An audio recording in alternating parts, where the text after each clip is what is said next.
اعوذ باللہ من الشیطان الرجیم بسم اللہ الرحمن الرحیم ربی یسر ولا تعسر وتمم بالخیر وبک نستعین آمین یا رب العالمین۔ لاکھوں کروڑوں درود و سلام امام الانبیاء، تاجدار کائنات، فخر انبیاء حضرت محمد مصطفیٰ صلی اللہ علیہ وآلہ وسلم پر کہ جو وجہ تخلیق کائنات ہیں۔ اللہ رب العزت اپنے نیک بندوں اور بندیوں کو اپنے لطف و کرم سے ہر دور میں نوازتا آیا ہے، اور کچھ ایسے معجزات اللہ رب العزت نے کیے ہیں کہ جو انسان کی سوچ اور سمجھ میں نہیں آ سکتے، کیونکہ معجزات کسی سبب کے قیدی نہیں ہوا کرتے، کسی سبب کے محتاج نہیں ہوا کرتے۔ اللہ رب العزت چاہے تو بغیر اسباب کے بھی سب کچھ کرنے پہ قادر ہے، کیوں کہ وہ شان کن فیکون کا مالک ہے۔ میری مراد حضرت مریم علیہ السلام کے ذکر خیر سے ہے۔ حضرت مریم علیہ السلام کے والد کا نام عمران اور والدہ کا نام حنا تھا۔ حضرت مریم کی والدہ کے ہاں اولاد نہیں ہوتی تھی۔ ایک دن انہوں نے ایک پرندے کو دیکھا جو اپنے بچے کو دانہ کھلا رہا تھا۔ اسے دیکھ کر آپ کے دل میں خواہش پیدا ہوئی اور اللہ سے نظر مانی، اے اللہ، اگر تو نے مجھے اولاد عطا فرمائی تو میں اسے بیت المقدس کی خدمت کے لیے وقف کر دوں گی۔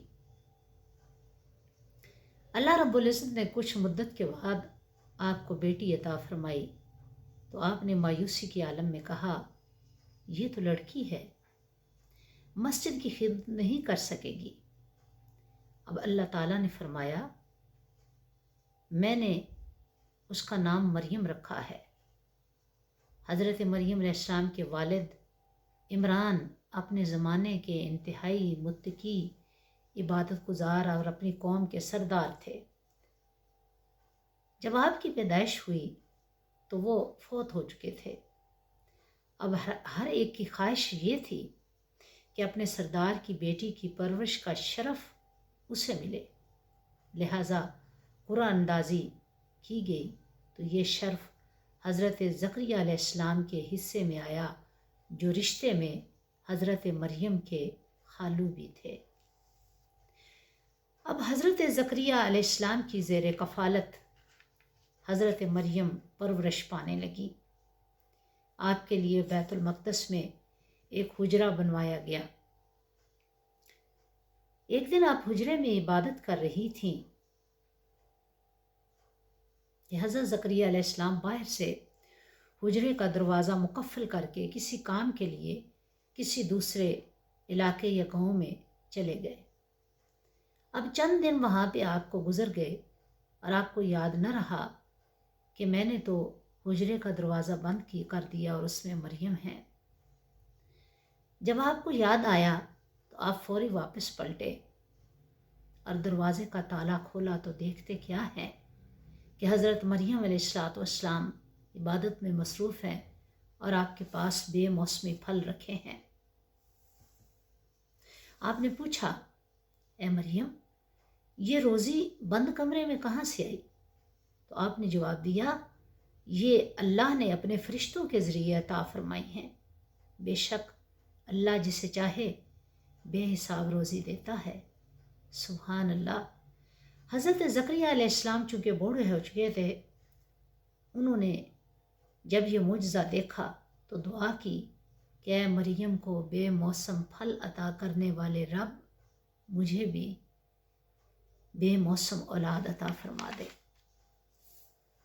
اب حضرت مریم علیہ السلام چونکہ دن رات عبادت میں مصروف رہتی، حتیٰ کہ آپ بنی اسرائیل میں ایک مثال کی حیثیت اختیار کر گئیں۔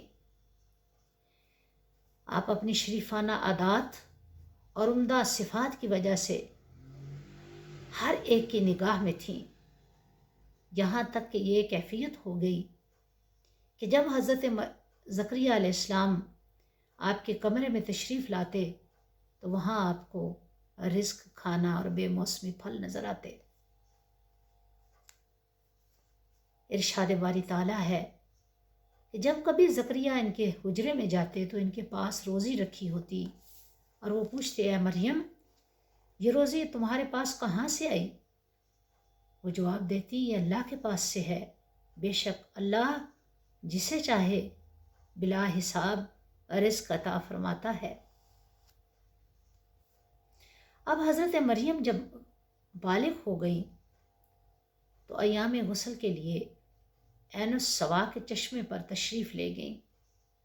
غسل سے فارغ ہوئیں تو حضرت جبرائیل علیہ السلام انسانی شکل میں آپ کے پاس تشریف لائے اور کہا کہ اے مریم، اللہ نے مجھے آپ کی طرف خوشخبری دینے کے لیے بھیجا ہے کہ آپ کو ایک پاک باز بیٹا ملنے والا ہے۔